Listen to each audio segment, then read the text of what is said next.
It started the way most injustices do, not with a bang, not with a speech, just a parking lot, a Tuesday afternoon, and a man who thought no one important was watching. The Crow's Nest Diner sat at the edge of Route 9, exactly the kind of place you'd miss if you blinked. A low, flat building with a hand-painted sign, a gravel lot. And a row of chrome and leather that gleamed even under a cloudy sky.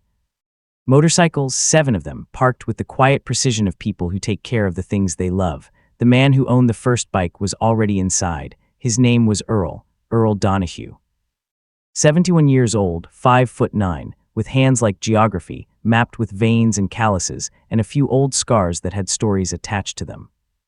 He wore a plain gray t-shirt, worn jeans, and boots that had walked more miles than most people drive. A patch on his jacket read, Korean War Veterans Riders, not that he wore it for anyone else. He just wore it because it was true. Earl was sitting in a corner booth with his daughter Maggie. She was 34, a high school history teacher, and she had her father's eyes, sharp, quiet, patient. They were splitting a slice of apple pie and talking about her son's little league game when the door opened and the noise walked in. His name, though neither Earl nor Maggie knew it yet, was Preston Holt, 42, regional sales director for a commercial real estate firm. He arrived the way certain men always arrive, loudly, taking up more space than he needed, scanning the room like a property he was considering purchasing. 3 other men came with him. Colleagues, probably, the kind of men who laugh at everything their boss laughs at. Preston's eyes landed on the motorcycles through the window. He nudged one of his friends, said something.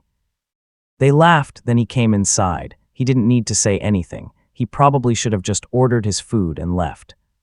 But some people carry cruelty the way others carry wallets, habitually, without thinking, reaching for it whenever they feel the urge. Preston stopped at Earl's booth. He looked at Earl.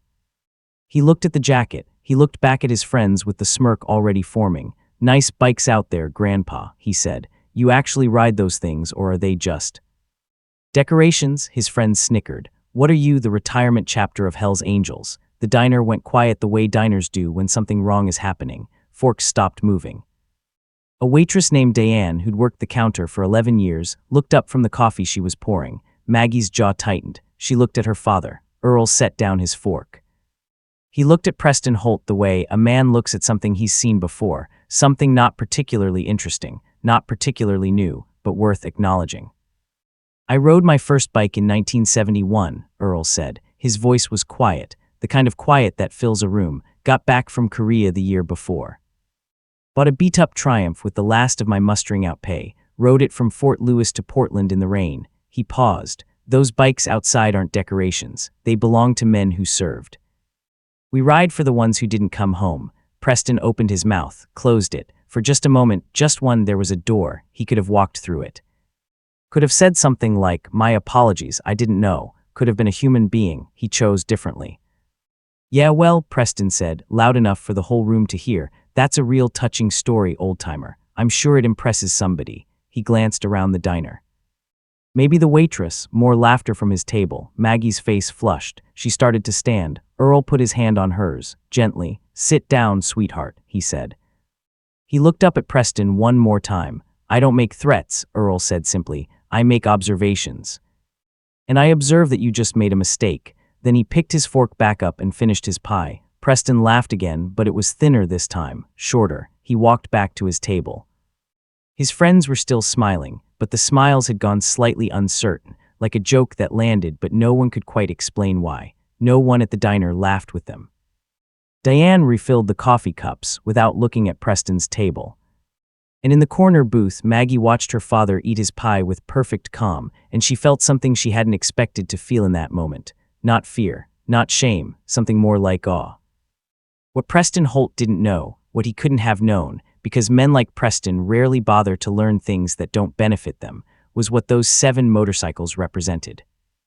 Not just 7 men who had, between them, served in 4 different military conflicts, 11 deployments, men who had carried each other off fields in 3 different countries.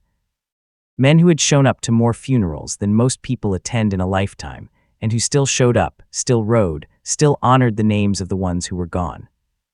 And at the center of that group, the one the others called Commander, even though they were all civilians now, was Earl Donahue. What the audience knows that Preston doesn't, Earl wasn't just a veteran. Earl had spent 20 years after Korea building something, first a small trucking company, then a logistics firm. Then quietly, carefully, a network of businesses and relationships that stretched across 4 states. He'd sold most of it in his early 60s. Donated a considerable portion of the proceeds to veteran services and a scholarship fund. Kept enough to live on comfortably and to fund what he actually cared about, the rides, the memorials, the men. He didn't announce these things. He didn't have a social media presence. He wasn't interested in recognition, but the people who knew him, really knew him, knew that when Earl Donahue made an observation, things had a way of shifting. Preston Holt drove back to his office that afternoon in his leased Audi and forgot about it within 20 minutes. He had a 4 o'clock call. He had dinner with clients.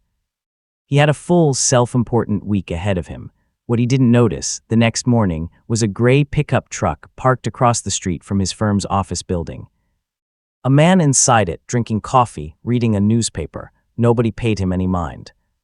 What he didn't notice, 2 days later, was that one of his biggest prospective clients, the Hargrove Development Group, whose contract Preston had been courting for 8 months, quietly redirected their inquiry to a competing firm.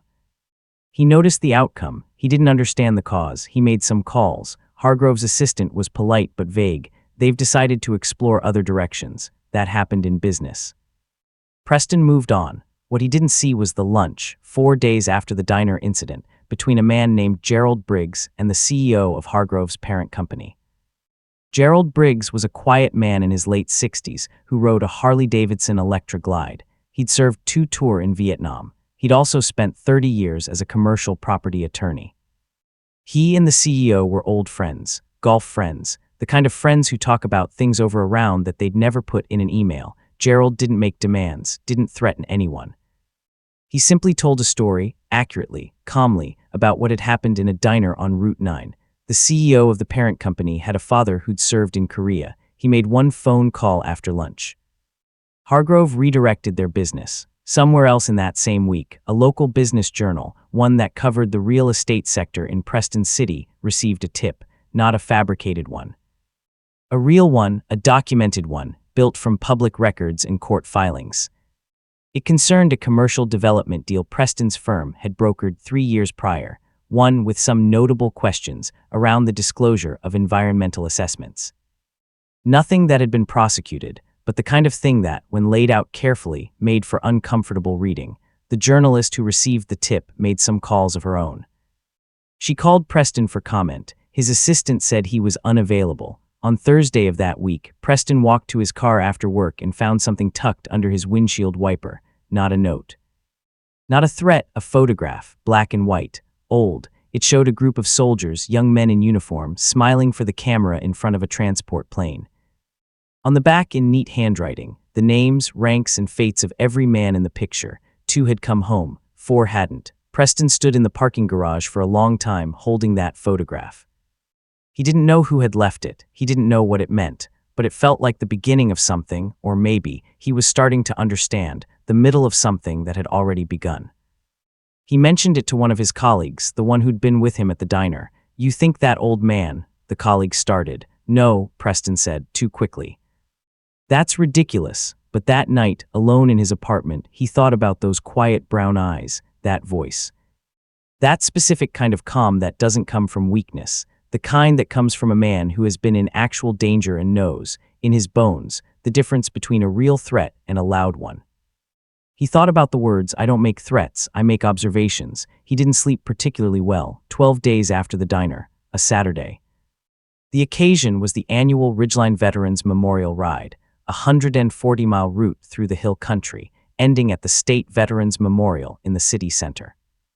The ride had been happening for 19 years. Earl had helped found it. Every year it grew. This year, 712 motorcycles registered. That was 412 more than any previous year. Because this year, the ride had gotten some attention it hadn't had before. A regional TV station had picked it up. A popular podcast about military history had mentioned it. An old post on a veterans forum had circulated, telling the story, accurately, without embellishment, of what had happened in a diner on Route 9. Of an old biker who'd been mocked by a man who didn't know who he was talking to. The post didn't name Preston. It didn't need to. People who cared about those things knew how to find names. The route of the ride passed, as it always had, as it had been planned for 19 years, directly down the commercial boulevard where Preston Holt's firm had its offices. Preston didn't know this. He was in the office that Saturday because he had a pitch meeting, a big one, he'd been preparing for weeks. A new development client, one of the largest in the region, looking for a firm to manage acquisition on a major mixed-use project. The meeting had been scheduled for months. He was standing at the window at 9:15 in the morning when the first sound reached him. Not a roar, not at first, something lower, deeper, like weather coming in. Then the street filled. Motorcycle after motorcycle after motorcycle, stretching as far as he could see in both directions, not rushing, moving at a steady, measured pace. Riders in formation, flags flying, American flags, POW MIA flags, the flags of every branch of service. Riders in their 70s and their 30s, riders with prosthetics. Riders in wheelchairs attached to sidecars, riders who had come from 4 states away, 712 motorcycles. It took 47 minutes for the full column to pass. His clients, the development firm, 3 partners and a senior associate, stood at the conference room window, transfixed.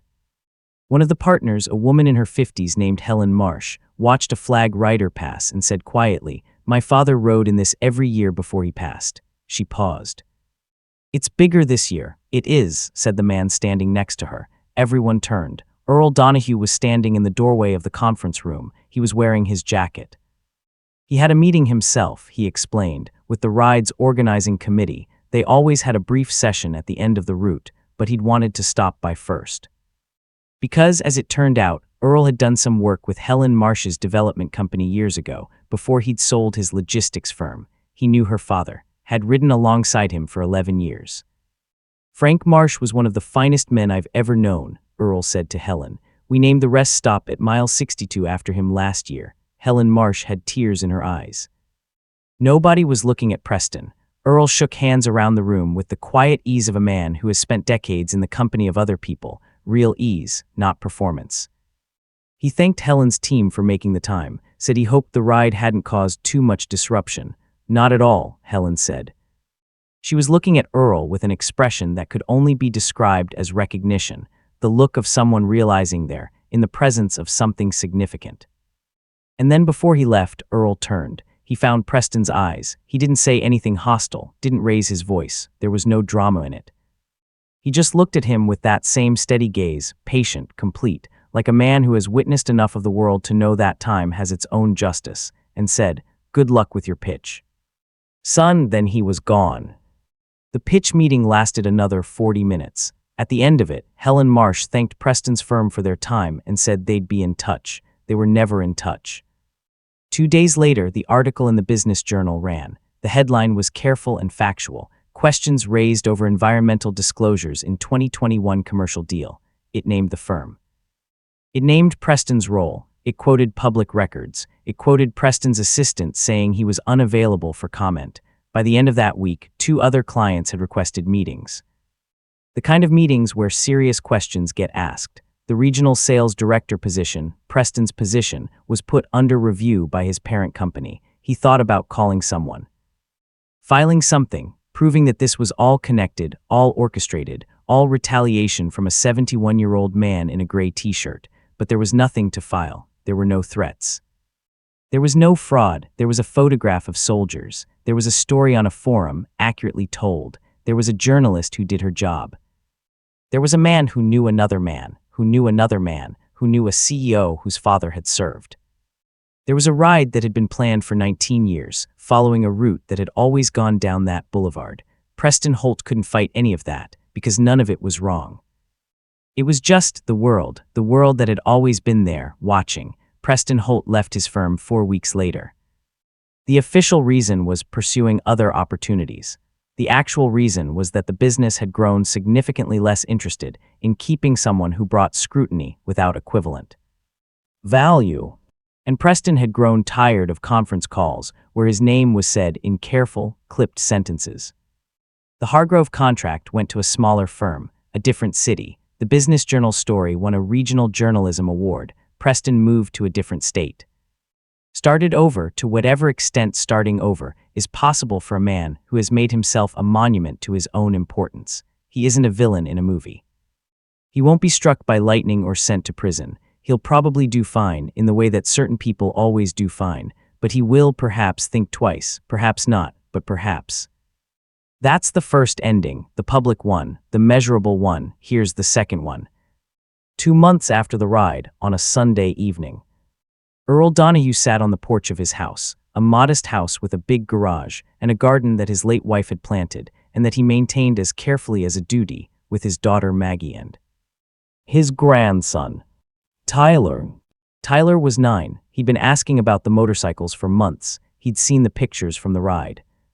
He'd heard pieces of the story, not all of it, not the Preston parts, just the ride parts, the memorial parts. The big, beautiful column of people moving through the city in honor of the ones who were gone. "Grandpa," Tyler said, sitting on the porch steps with his elbows on his knees, "how come you never talk about what you did in Korea?" Earl was quiet for a moment. The evening light was long and gold across the yard. A mockingbird was working through its catalog somewhere in the oak tree by the fence. "Because the people worth talking about," Earl said, "aren't here to tell their own stories, and it's not my place to tell their stories for them." Tyler thought about that. Turned it over the way 9-year-olds do, slowly and seriously. "So the ride is for them, so they can have a story, something like that," Earl said. "And the photograph you put on that man's car," Maggie looked at her father. Earl just looked at Tyler with a faint lift at the corner of his mouth. "I don't know anything about that," he said. Tyler grinned. "Sure, Grandpa." They sat there in the evening light for a while, the three of them. Maggie brought out lemonade. Tyler found a stick and started poking at something in the grass. The mockingbird kept singing. And Earl Donahue, who had served his country at 19, who had buried friends and built businesses and ridden 100,000 miles in all weathers, sat on his porch in the quiet and thought about nothing in particular. Which, if you've spent enough of your life in the kinds of places and the kinds of moments that don't leave you, is its own extraordinary gift. The greatest victories, after all, are not the ones that make noise. They're the ones that let you sit in silence afterward, content, still, present. There's a version of this story where Earl makes a speech, where he stands up in that diner and delivers a monologue that the whole room applauds, and the antagonist slinks out in shame. That's not this story, because dignity doesn't work that way. Real strength almost never announces itself. It doesn't have to. Real strength finishes its pie. Real strength knows that the world is larger than any one room, and that the people who built it, quietly, without credit, over lifetimes, are still here, still watching, still riding. 712 motorcycles. You don't have to know their names to feel the weight of them, but it helps.